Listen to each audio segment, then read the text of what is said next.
1,000, 2,000, 3,000, 4,000, 5,000. Oh, hello there. Welcome back to Girl Scout Academy. And today we'll learn about how to manage troop money. It is very important to learn how to manage money. Girl Scouts earn money by selling cookies. I sell lots of cookies with my Girl Scout troop, and I hope you do a good job with selling cookies with your troop. Try to make lots of money and do something kind with it. And they can use the money to help their community. Toodaloo. Welcome to the Troop Leader Responsibilities segment of the Girl Scouts of Historic Georgia's Leadership Academy. By the end of this training, you should know what to do, when, and where. And if you don't, you should know how to find out. My goal today is to familiarize you with our operational and financial policies and procedures, and to familiarize you with the reports that are expected from each troop, what they are, when they're due, and who you send them to. I'd like to emphasize right now that we are going over just a few of the key policies, and it's each volunteer's responsibility to read all of the policies and procedures on her or his own time. The Girl Scout membership year begins October 1st and ends on September 30th of the next calendar year. No matter when you registered during that time, your membership will end on September 30th. We're going to start with Policy 1.3, Membership, which states that all Girl Scout volunteers must be registered members of Girl Scouts of the United States of America. That is our national organization. You'll register as a member of that national organization, and you will be served through the Girl Scouts of Historic Georgia Council, which is chartered by the national organization. So while you'll be a registered member of Girl Scouts of the United States of America, you'll be served through the Girl Scouts of Historic Georgia Council. This policy is very important because committing to a membership means that you believe in the movement and that you adhere to the Girl Scout promise and law. This is also important because registered members are covered by Girl Scout activity insurance. So when you are a registered member and volunteer and you attend a function with your troop, you can rest assured that if something bad happens, you'll be covered by that insurance. This insurance covers the girls when they register as well. If you're a signer on a Girl Scout troop account, allowing your membership to lapse will result in the troop account being suspended until the registration is taken care of. If you have not registered yourself or your daughter yet, go to gshg.org. At the top right corner of the screen, see the eBiz link and click on it. You'll be directed to the page that you see now in this screenshot, the eBiz login page. If you've registered yourself or your daughter previously, you should already have a login name and password for this application. If you have not, register for a new account with eBiz. You should be able to make profiles for as many family members as you would like to, and then purchase memberships for as many family members as you would like to. If you have any trouble, you can always call the eBiz help desk. That number is at the bottom right corner of the screen, 404-907-3249. Policy 1.13 states that uniforms are simply the insignia tab pin with the two membership pins on it. So as you can see at the bottom right of the screen, you'll see the insignia tab there. The upper pin, the blue and yellow one, is the WAGS membership pin. WAGS stands for World Association of Girl Guides and Girl Scouts. The lower pin is the membership pin for Girl Scouts of the United States of America. So you wear those pins over your heart, and then you are in uniform. It's great for the girls to have sashes, vests, or tunics to put their earned badges and awards on, but it isn't required. Policy 1.16 states that Girl Scouts of Historic Georgia maintain an environment that is free of child abuse and neglect. This is an extremely important policy to us. We are a sisterhood of girls and women, and we are an organization that works to empower girls and women by providing a space where they can learn new skills in the outdoors and in life, and more importantly, where they can fail. Girl Scouts is girl-led, it's cooperative learning, and it's learning by doing. It's not possible to achieve this when not everyone feels safe to be herself. And on that note, Girl Scout volunteers are designated by Georgia state law as mandated reporters of child abuse and neglect. This means that if you volunteer with Girl Scouts of Historic Georgia, you are legally required to report any evidence of child abuse or neglect that you observe. If a case of abuse is confirmed and it comes to light that you knew about it and did not report it, you will be held liable in court. Not sure what the signs of abuse and neglect are? Do not fear. There is a short training at this link to the Pro Solutions website that is free of cost and will help you know the signs to look for and the procedure for reporting. We hope that you will never ever find use for this training, but in being a trusted adult for the girls in your troop, it is extremely important to be vigilant in protecting them. Policies 1.17 and 1.18 state that no tobacco, drugs, alcohol, or firearms are allowed on Girl Scout property, nor during any Girl Scout program. The exception to this rule is if the girls are working on marksmanship or riflery. In this instance, there will be a licensed instructor present to make sure that everyone is following safety procedures. Breaking these rules will result in immediate termination of your volunteer status, but will not affect your daughter's involvement in her troop. Our next policy, 1.21, states that everyone involved in Girl Scout activities must be covered by the appropriate Girl Scout insurance. As I said earlier, everyone who is a registered member of Girl Scouts of the United States of America is covered by Girl Scout activity insurance. If your troop is planning a trip and will be taking extra kids along, there is supplemental insurance that can be purchased before the trip. All adults who want to attend a Girl Scout trip must be registered members of Girl Scouts of the United States of America.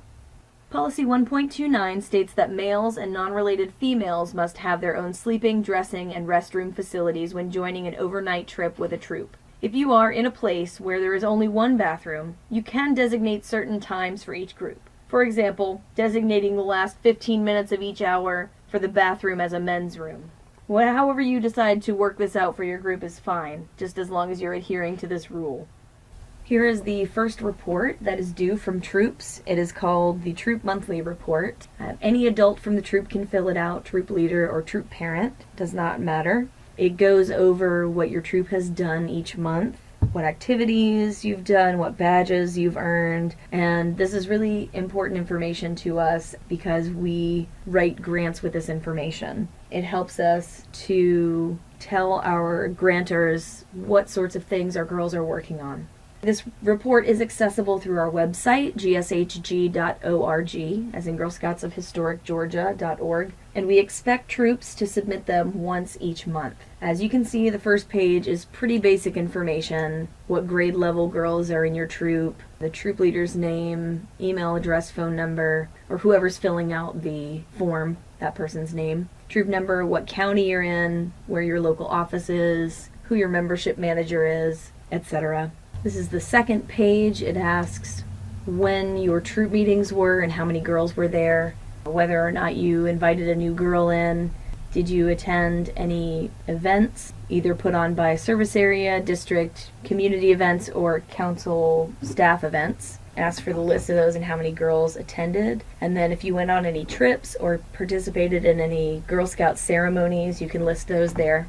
A big part of Girl Scouting is community service, and so here is where we ask if you and your troop have done any community service or what we call take action projects. These projects are projects that have a specifically long-lasting effect on the community. It is the difference between participating in a food drive and organizing an ongoing food initiative to feed hungry people. There is plenty more information about take action projects, but for the purposes of this training and explanation, I will stop here. If your troop did not do any community service, you can just choose the no there at the bottom of the page and go on to the next page. But if you did, then this extra segment will pop up when you click yes. It will ask you the name of your service project. You can add a name if you don't already have one, what type of project it is, whether it's community service or take action, how many girls participated, how many hours each girl spent on the project, when the plan was made for the project, which is the begin date, and when the project was completed. Or if you haven't quite completed it yet, when is the end date if you're still working on it. Some projects take a couple of months to complete depending on what they entail. And then you'll describe the project and talk about the impact on the community that the project had.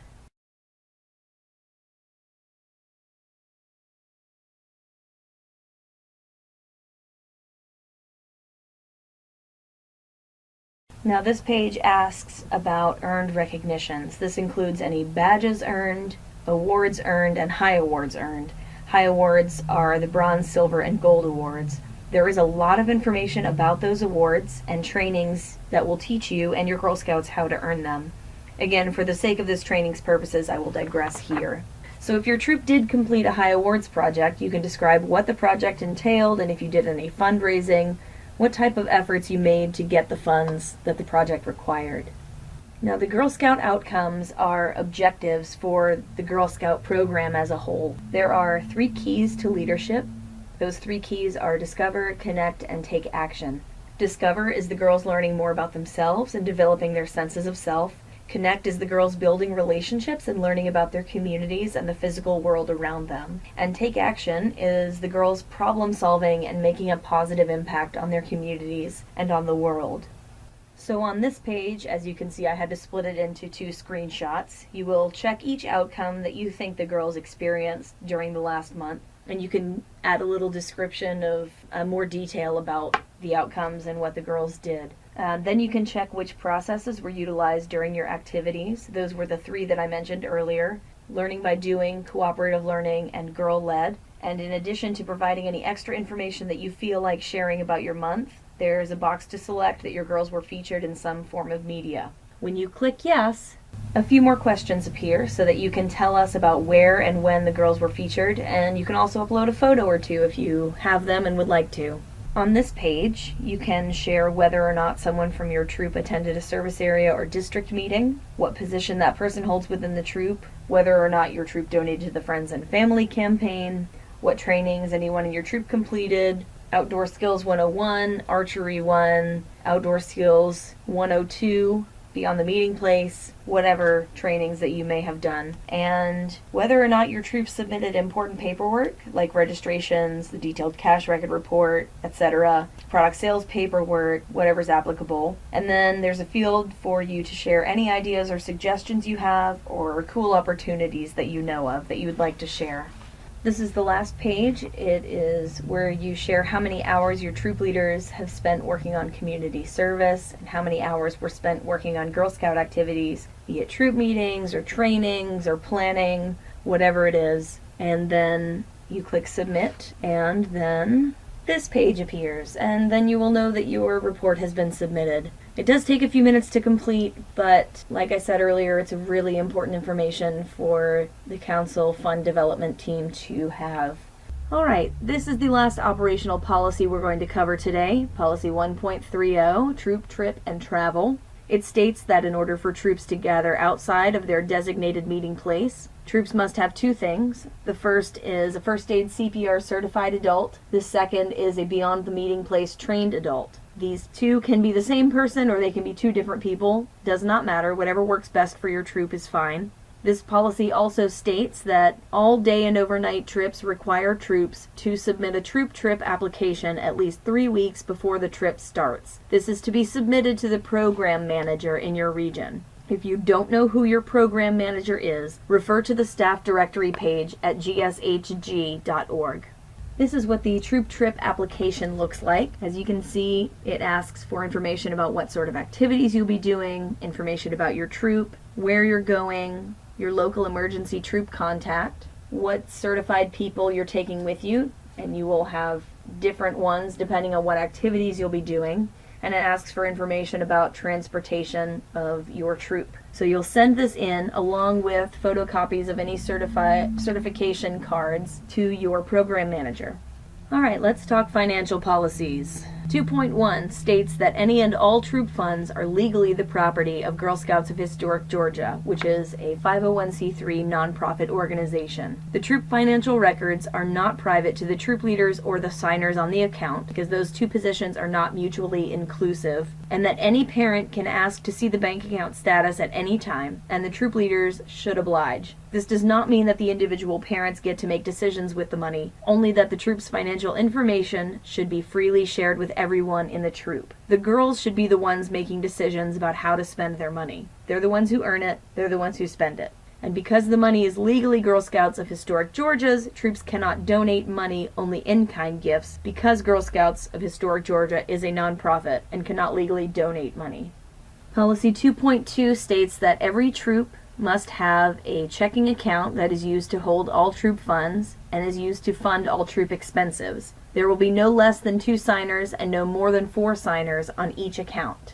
Policy 2.4, Stewardship of Funds, states that troops are not to keep any cash on hand. All troop money is to be deposited into the troop bank account as it was received. So if you have cash from a cookie booth, make that cash deposit at your bank. If you have checks from parents for dues, make that deposit with those checks. There will most likely be a time when you need cash for something that your troop is doing, maybe a field trip to the zoo where you have to pay for parking with cash, and that's fine. Just be very, very, very sure that you keep receipts and record everything that you do. This policy also states that every troop will submit a detailed cash record report to their troop support manager twice each year on April 1st and October 1st. If you don't know who your troop support manager is, refer to gshg.org's staff directory. Now here's what that report looks like. This is what the detailed cash record report looks like.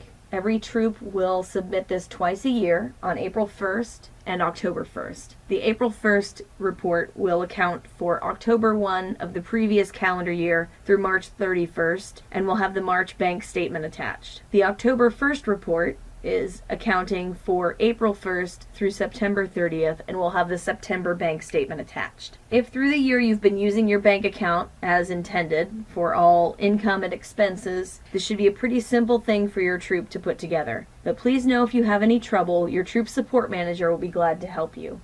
Our next policy, 2.8, designates the rules for gift acceptance. During the course of each membership year, a troop can accept no more than $300. A troop can, however, accept as many in-kind gifts as are offered to them. An in-kind gift is a gift of goods or services as opposed to cash or a check. When a person purchases markers, paper, glue sticks, and scissors and gives them to a troop, that's considered an in-kind gift. So if a person wants to donate to your troop and you've already accepted $300 during that year already, what can you do? Just give them a list of supplies that would benefit your troop that they can purchase for you instead. If your troop receives a single donation between the amounts of $250 and $300, the donation must first go to your local council office for processing. This does not mean that your troop will not receive the donation in full. The council office will process it and then write a check to your troop for the full amount of the donation. There is more to this policy, so as I've mentioned earlier, read the policies and procedures in full on your own time and at your own pace. You don't have to read it all in one day, but you do have to read it and know your responsibilities. The last policy we are covering today is Policy 2.9, which states that Girl Scouts of Historic Georgia designates funds to cover any girl who wants to be a Girl Scout and is in need of financial assistance. This is a needs-based assistance and does not regard financial status, race, creed, religion, national origin, abilities, or any other category that the girl could be put in. Okay, I am sure that you've already noticed that there is a ton of information for adult volunteers to learn. There's no way to keep it all in your head. It's okay. You don't have to. Just read through Volunteer Essentials when you can. Read through Safety Activity Checkpoints when you can. We have 7 Girl Scout offices at our council. They are listed here on the page, so find your local office and make note of that information there. You can call our customer support team. There are 2 phone numbers in the middle of the screen there. And you can always refer to our website, gshg.org. That's towards the top in the center. There's a staff directory there and contact information. And since you're here working through the Leadership Academy, you should already be in contact with a recruiter. So if you need to, feel free to reach out to her as well. She should be able to point you in the right direction, even if she doesn't already know the answer to your question. So by now you should have a basic understanding of the operational and financial policies and procedures of Girl Scouts of Historic Georgia. Remember that Girl Scouting is learning new skills and making the world a better place. But also remember that it's a sisterhood and a place for all Girl Scouts, young and old, to have fun together. Remember, once a Girl Scout, always a Girl Scout. Now go have some fun. In this session, we'll go over the product sales programs. What does product sales program mean? Well, the basic definition is cookies, candy, nuts, and magazines. But thanks to the GSLE, or the Girl Scout Leadership Experience, the Girl Scout Product Sales Program means so much more. Through the Girl Scout Product Sales Program, the girls will increase their financial literacy and ability to have fun. Parents will see an increase in their daughters' abilities and independence. Volunteers will increase their faith in the girls as future entrepreneurs and the businesswomen of today. The outcomes that we talked about in the GSLE will become obvious, and they'll increase in the girls. The troop will hopefully become financially sustainable, and as always, you will see the whole Girl Scout program come together. The Fall Product Sales Program is a great way for troops to get their feet wet before they start cookies. It's 1 month, and it can be done all online if that's what you so choose. It's also a great way to get some fast startup money for your troop before the holidays. When somebody says Girl Scouts, what's the first thing that pops into your mind? Is it cookies? Most people it is, and that's what we're known for. We're known for our cookie business, which means that we're known for our financial literacy, because that's what our cookie business is. It teaches the girls financial literacy. It also allows the troops to be self-sustainable. In other words, the parents aren't having to pay for everything. The girls are making the money to do the things that they want to do. If they're wanting to take a trip, they learn and try to figure out how much money they have to get in order to take that trip. If they want to do an activity or a community service, they also set that goal and can make the money through the cookie sale. So when do we participate in the product sales program? Like I said, there's 2 different programs. The Fall Product Sale Program is a Friends and Family program, and it's in October. And then the cookie program is December through March. That is our longest and our biggest program. So what do the girls get? The troop gets self-sufficient. In other words, the girls decide what they want to do, and then they use their money accordingly because they've made it. The individual girls get incentives, and that's based on how many boxes or how much that individual girl sold. The troops also get incentives based on different criteria. The service area, which services the troops, gets incentives to put on programs for the girls. And they get financial literacy, which is a lifelong lesson that we can all use. So what makes this program important? We know that by participating in the Fall Product Sales Program and the Cookie Sales Program, girls will get these 5 skills: goal setting, decision making, money management, people skills, and business ethics. In the next few slides, I will go over what they mean. So as you can see here, 85% of girls learned how to set goals and meet deadlines, make a plan for how to achieve a goal, change actions when needed to keep on track with their goal, and work with others to achieve goals set. So they'll sit down, decide what they would like to do, what take action, what community service, what trip, what activity they would like to do, and then they will set a goal for how many boxes they need to sell. They do this as a troop. This is something that can be used in everyday life. In Girl Scouts, 88% of girls learn how to think through different choices, explain the reasons why they made a decision, decide between multiple choices, and listen to everyone's thoughts when making a group decision. This is like the girls in the troop are in a boardroom, and they're the board. Everybody goes around and tells their ideas, and then the board makes a decision. We're teaching them how to be the board members of tomorrow. 88% of girls learn how to count money and make change, create a plan to save their money, track their money so they know how much they have, and distinguish the difference between wants and needs. This is something extremely important in today's society. It can also lead to jobs in their future. 85% of girls learn how to be comfortable talking to and being around new people. Determine the best way to get their message across when talking with people, and tell people what they hope to achieve when working toward a goal. This is cookie networking at its best. 94% of girls learned how to be respectful of others, take responsibility for what they say and do, keep their promises, and not lie to get out of trouble. This goes in line with business ethics, but it also goes in line with the Girl Scout promise and law. So this all sounds great, but how is this a program? Well, the girls learn the 5 skills, but there are also badges. There are financial literacy badges and cookie program badges. I'll go over those next. As you can see through this chart, there are financial literacy badges and cookie business badges for each year in Girl Scout. The Daisies, Brownies, Juniors, they have 2 each. The Cadets have 3, and then again, Senior and Ambassador have 2. Because in the Cadets you have the 6th, 7th, and 8th grade year.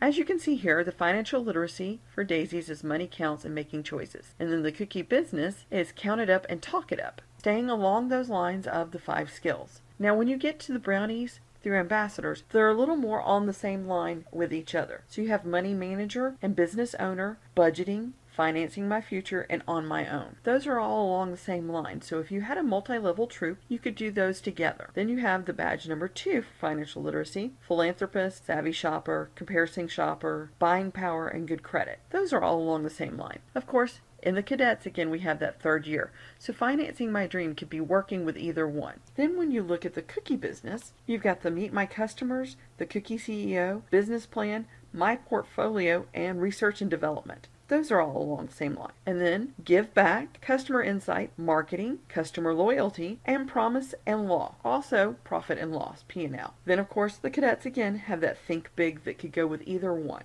Here is another view of those badges just to give you an idea of what they look like and how they go together with the other badges from their grade level. I know for some people, financial literacy sounds rather dreary. I mean, are the girls going to be interested in this? Is it going to be fun? The answer is yes. And in the Girl's Guide to Girl Scouting, at each grade level is the financial literacy badges and the cookie badges. So let's take a look at the Brownie Money Manager badge. So to earn this badge, girls take their elf paper doll on a pretend shopping trip. The girls will get the doll, a few cute outfits, shopping cards with various items and costs listed, and elf paper money. Now doesn't that sound like fun? Here's a few examples of what daisies can do for financial literacy, like playing bingo with money or coins, or making a tower. Because remember, we want to make sure that it's fun for the girls. Brownies can play The Price is Right, read a story, or role play a cookie sale. Juniors can brainstorm a business, or get advice from a female business owner. Remember, just make sure the girls are having fun. Cadets can find out about financial fraud, or come up with creative ways to tell their cookie story. Senior Girl Scouts, or our 9th and 10th graders, can talk to financial advisors about college, role play job interviews, because many of them may be going out for those soon, get tips from college admission officers about how to leverage their cookie sale experience in college applications.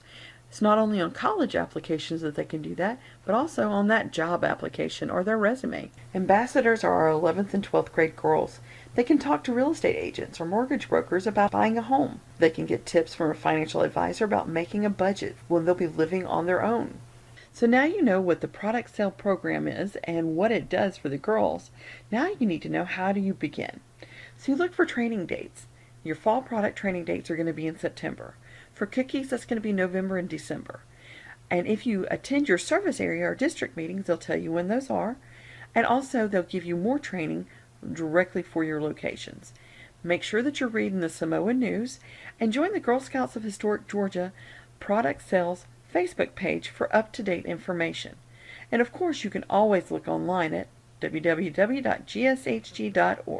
Okay, so now here's the big question. Do you have to participate? No, you do not have to participate in the product sale program, but the girls will miss out on the program itself and the financial literacy, those 5 skills, all those opportunities to learn. The troop loses opportunity for money earning, and the parents end up paying more to participate. So, to be self-sustainable, or the troop to be self-sustainable, you really need to participate.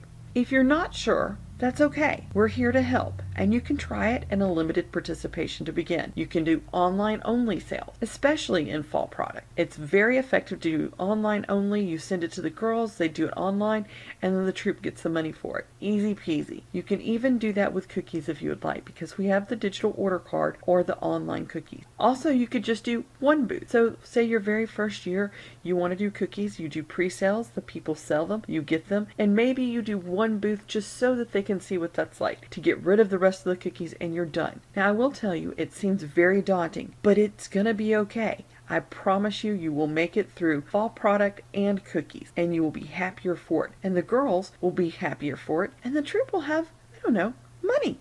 Now before you make that final decision on if you're going to participate and how much, remember, this is supposed to be girl-led, and have the girls buy in. Now, of course, at the Daisy level, it's going to be a few choices, but the older girls should be making the decisions. So, put it to them, ask them about it, and let them decide. You'll be surprised. Thank you for taking the time to complete this training, and more importantly, for stepping up to be the leader that these girls deserve. Now remember, the Girl Scout program should be fun and interesting for the girls, and just don't ever underestimate what they can do. They will surprise you at each turn. And go, have fun, and good luck. Well, that's it Thank you for joining us in Girl Scout Academy. Thank you for being a leader. And thank you for being a leader. Have fun with your girls. And have fun with your girls.